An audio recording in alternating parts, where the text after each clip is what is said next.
Can you believe that we're almost at 60 questions? Almost at 60 questions with Security Plus. It's awesome. I really appreciate all the likes. I appreciate the comments, even the comments that are like, "Hey, could you make it harder?" or "I disagree with this answer," or whatever. Believe it or not, that doesn't bother me. And so, if you're watching this video, I would 100% appreciate if you would go ahead and like it. Just show me that you actually appreciate that you've watched it, and that you appreciate the content. Believe it or not, if you subscribe, that's even better. Obviously better, right? Who doesn't like subscribers? All right, let's jump into this. We're going to jump right into it. Remember, 5 questions to help you pass that Security Plus exam, ranging from difficulty, starting off light, and then moving on to a little bit more complex as we go through. How are these questions? What do you think? All right, let's jump. Let's jump. Question number 1. A cybersecurity analyst wants to detect unusual behavior patterns on a company's network that may indicate an insider threat. Which of the following solutions would be most effective in identifying these anomalies? What do you think? Which one? Which one? There's some good ones here. There really are.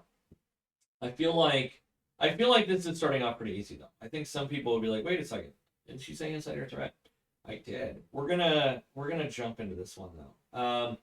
Not too difficult. Not too difficult. I do want to point out. I know I'm rambling. I want to point out that once again, you need to know those acronyms. You need to know the acronyms. If you don't know the acronyms, you need to start studying the acronyms because 40%.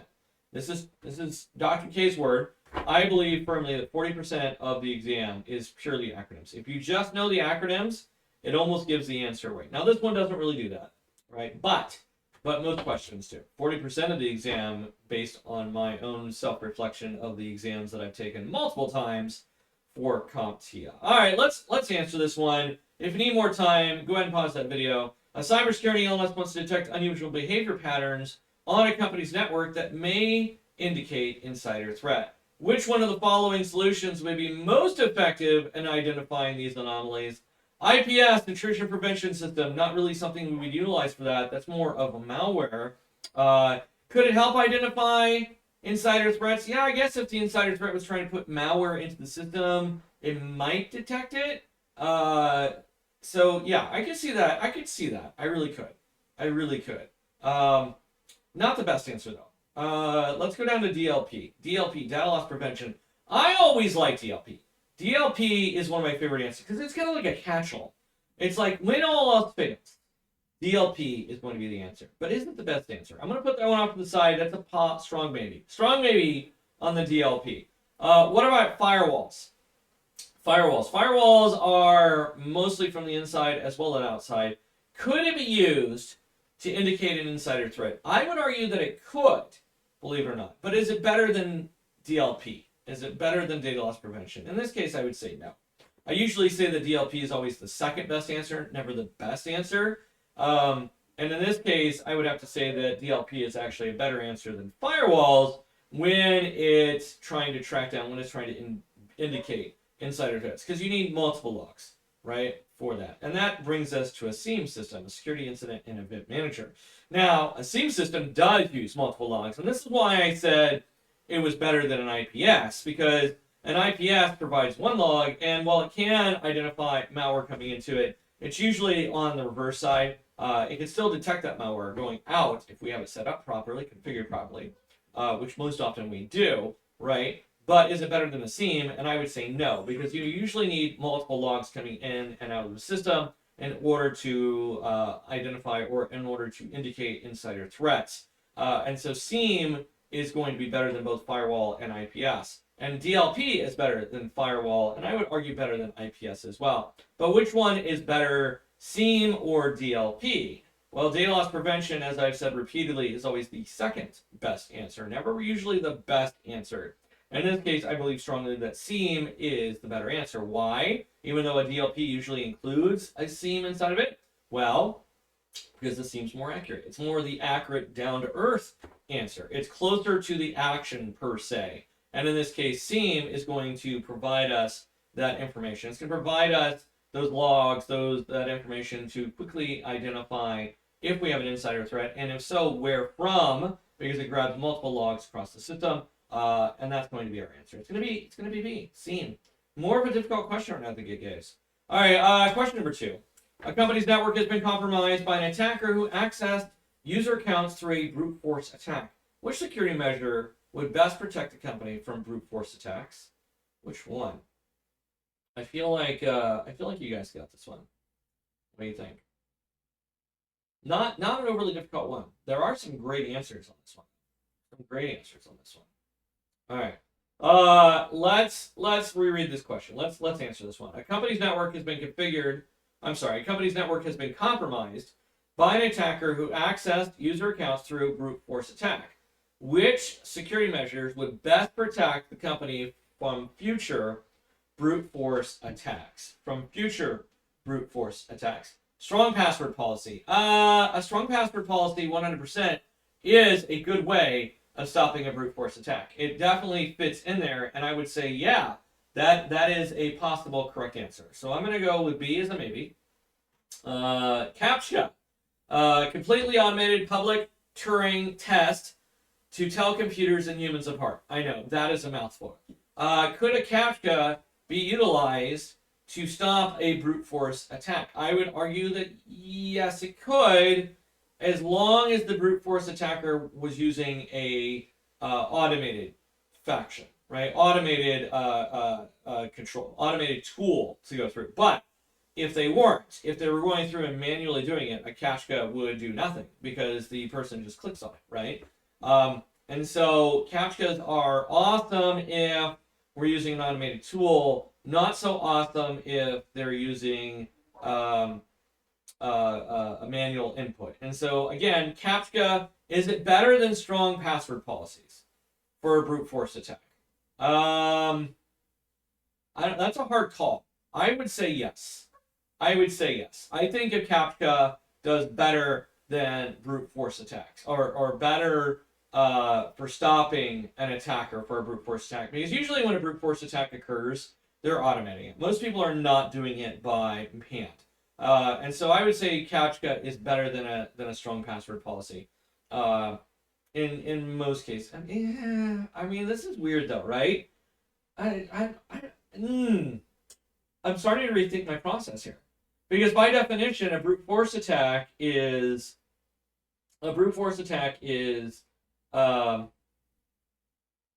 yeah, I'm starting to rethink my position on this one, because a strong password policy would usually stop a brute force attack if it's done properly, right?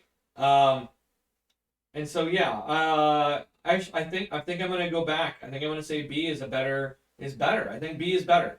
I 100% do. I think B is better for a strong password policy than a CAPTCHA for a brute force attack. I do. Yeah, I'm gonna go with B. I'm gonna go with B is better than C. I really do. Okay, so B is better than C. That's what I'm going with. Final answer. Although it could be argued.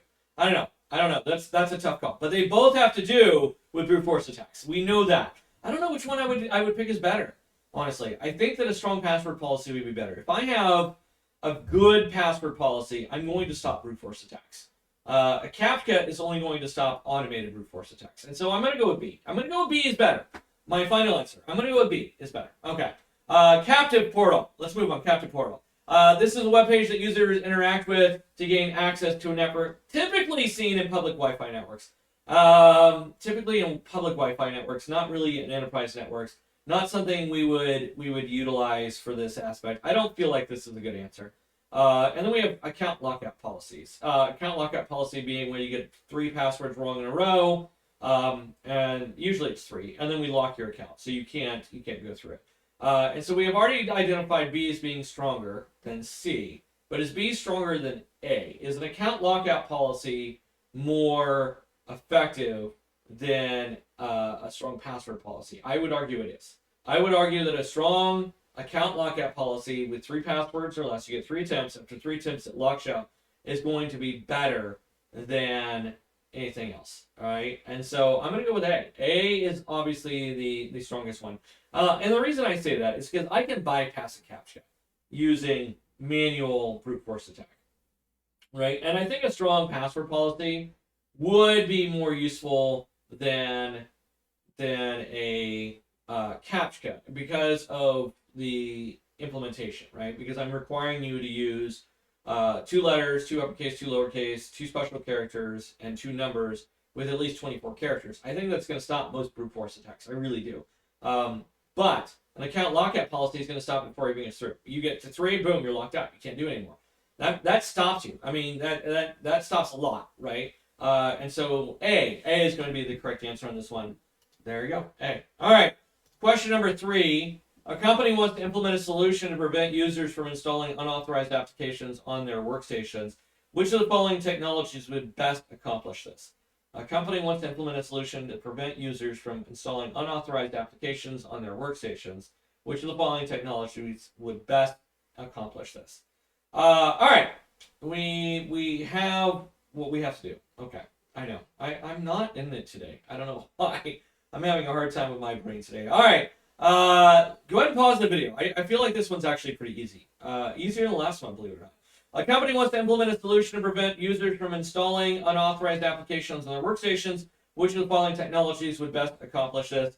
Would let's start with DLP, data loss prevention. DLP has nothing to do with unauthorized applications. It's all about data. It's all about exfiltration of data. So DLP has nothing to do with this. We can get rid of that one. IDS, intrusion detection system.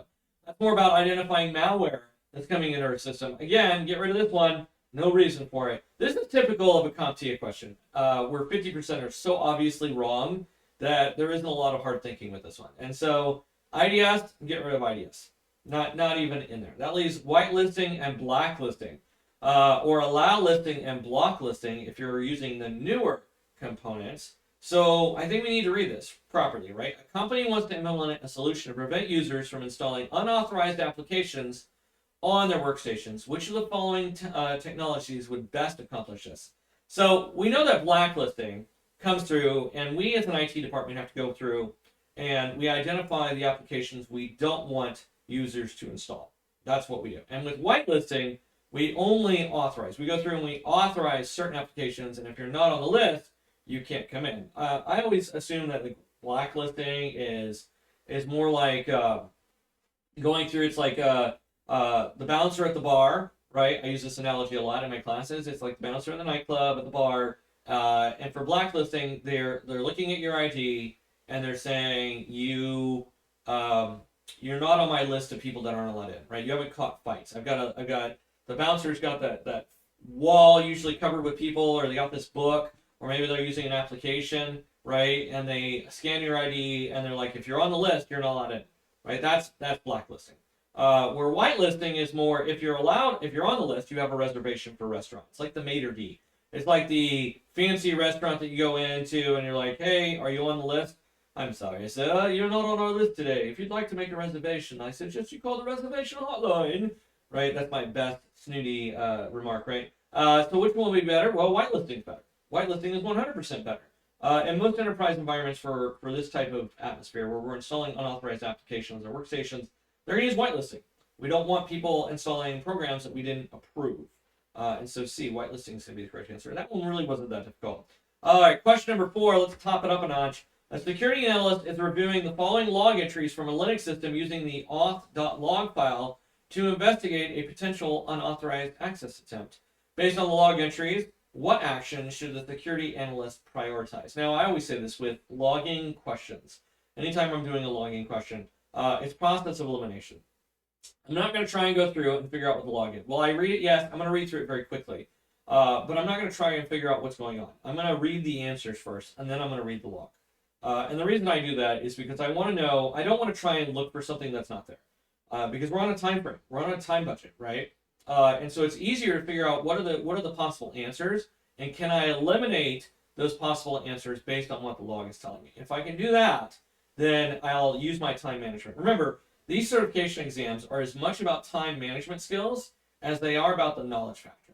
They really are. Anybody that tells you differently, I would argue they don't know what they're talking about. You only have so much time.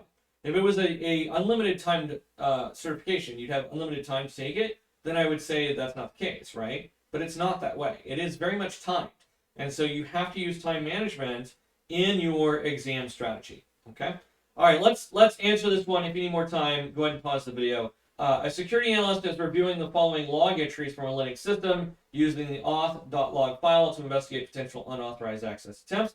We can see failed password for invalid users from the same IP address on SSH. So it looks like a brute force attack is what it looks like to me. All right. So based on the log entries, what action should the security analyst prioritize in this? Block IP address 203.0.113.45 in the firewall to prevent further access attempts. Is that the actual IP address? It is. Yeah. Make sure that you pay attention to this. I've seen CompTIA change one digit in the IP just to try and fool you, right? Which is mean to my dyslexic people out there, right? Because I saw them do it, and it was mean. It was straight out mean. I think in the question I remember seeing it. I don't know if it was CompTIA or another certification. I'm going to pick on CompTIA because that's who we're doing, right? But they literally flipped I think it was like the 3 and the 1. And so if you were dyslexic and you were reading this, it was 203.0.131, and then you looked up here and it was 113. And so, yeah, that was mean. That was straight out mean, all right? So it says block the IP address 203 in the firewall to prevent further access attempts. Definitely something I would do in a brute force attack. It makes sense to do that. B, investigate potential insider threats by reviewing internal logs. Well, that doesn't make sense at all. 203 is a public IP address. And since it's a public IP address, our server is most likely on a private IP address. It doesn't show us the IP address, but we don't need to know it. We know that it's a private IP address because it's inside. So that doesn't make sense. Investigating potential insider threat doesn't make sense. Create new SSH account for the user attempting to access the system. I mean, I guess if I don't know. This is stupid. I'm sorry, but it is, right? Create a new SSH account for the user attempting to access this system. That would mean that they didn't know the different users associated with it, right? And that's not the case.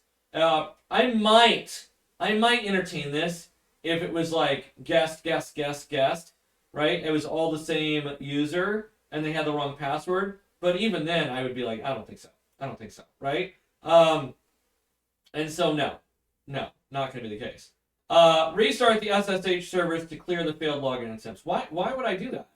Why, what? That doesn't make any sense at all, right? Restarting the service isn't going to do anything. And so the only one that really makes sense, is A, block the IP addresses 203.0.113.45 in the firewall to prevent further access attempts. We're just going to block them. You want to try to get into our system and you're not supposed to be there, we're just going to block you, okay? Now I know someone's going to look at this and they're going to say, wait a second, you said it's a brute force attack. Why is it a brute force attack? I'm going to tell you why. We are changing. Now, most brute force attacks, they're going to be from a single user, like I said, right? And that's where I said create a new SSH account for the user attempting to gain access to the system. It would still be a brute force attack, right? But maybe if it was a legitimate user and it was I don't know, from an internal system. I'm not even sure that made sense when I say that, right? But I would look at it from that perspective. With a public IP address, it doesn't make sense, okay? At all, in any shape, way, or form, okay? And so why is it a brute force attack? Because we're changing the username. So why are we changing username? Well, what do we call that? We call that password spraying. Where we're changing the user instead of the actual password, that's password spraying. And when we do that, it's just a form of brute force attack. And that's what we're doing here. I'm going back on my create a new SSH account for the user attempting to access the system. I've seen it where inside of an internal system where we have somebody that just doesn't know it, right? They don't know their password, they forgot it, and so they go through right after that. Based on the limited point, right, 4 in a row. If I saw 3 in a row and then somebody else, or if I saw 2 and then 3, I'd probably look at it from that perspective, but only if it was an internal device, right? And so, yeah. All right. So, block IP address. That's the only one that makes sense. We're going to go with A. I'm not even sure my comment for C actually made sense now that I think about it. I'll tell you what. Sometimes, Chet. Sometimes. All right. Question number 5. A security analyst is reviewing the logs from the firewall monitoring system. Based on the log entries, what actions should the security analyst take? Select all that apply. Man, I love these questions. All right. So this one, there's a strategy behind this. There really is. We need to review the security logs. So it says review the following logs from the firewall monitoring system. That's the first thing we're going to do. Okay? And then based on the log entries, what action should the security analyst take? And so this is a difficult one. We're going to do what we always do.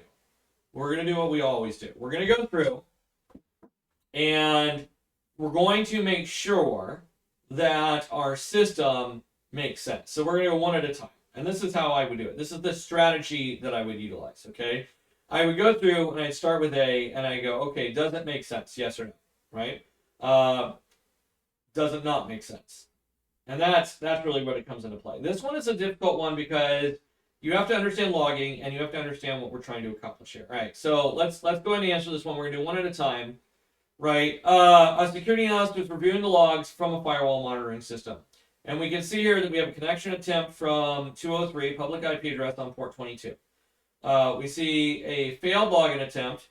We see a login attempt from another IP address. This one's from a private IP address on port 80. We see that it was allowed. And then we see multiple failed login attempts from that same IP address, 203.0.113.50 on port 22. All right, so A, block IP addresses from 203, block IP address 203, at the firewall to prevent further login attempts. Well, obviously we see multiple failed login attempts from that IP address. That one makes sense. So A, 100%, we're going to do that one. B, monitor IP address 192.168.1.20 for suspicious activity. Based on what we're seeing here, the connection attempted, we see that on line 3, they attempted a connection on port 80, and then they were allowed connection. I don't see any reason to monitor that further. There's no reason to. So B off the table. C, review SSA configuration and logs to identify potential vulnerabilities. Based on what we're seeing here, based on the fact that somebody's trying to access it from an outside IP address, I would review the SSH configuration. I would review it and just make sure that there's no vulnerabilities, because we're seeing somebody that tried to hack into it. And so I want to make sure that there's nothing there, okay? Disable port 80 to block HTTP connections. I don't know if I would do that one. There's no reason, based on what we're seeing here, to block HTTP. Right? It doesn't. There's nothing in the question. Doesn't ask us about making it more secure. Do I like port 80? No, I like port 43, but it's not asking us to secure it. It's saying review the following logs from Firewall, and then based on logs, what actions should the security analyst take? It's not asking us to make it more secure. It's just making sure that we see something. And yeah, I mean, I would recommend it, but it's not something I would do. E, implement multi-factor authentication for SSH access. Yeah, I would do that. I would implement multi-factor authentication if possible. 100%, right? It'll allow an extra layer of security within the system. So yeah, I'm a big fan of MFA. App, restart the firewall server to clear the logs. I would never do that. Install web application firewall to block SQL injection attacks. I don't see anything on the firewall that stipulates why we need that. For all we know, we already have one. Based on the logs, again, based only on the logs, we don't have anything stating that we would do that. And it's not asking us to make it more secure. It's just saying that based on the following logs from a firewall monitoring system, entries, based on the entries, what actions should we take? And there's nothing in here for a firewall that says that we have an SQL injection attack. And so that doesn't make sense. It's more on the web application side, not on the firewall side. So I don't know how we would get that information from this. And so there's nothing to support this action. And then H, disable DNS resolution to prevent name resolution issues. Again, I don't see anything for that. So the answers, literally only 3, A, C, and E, are going to be our correct answers. So are we correct? There we are, A, C, and E. All right, that's it for today. I hope you learned something beyond my ramblings. We'll see you next time. Have a good one.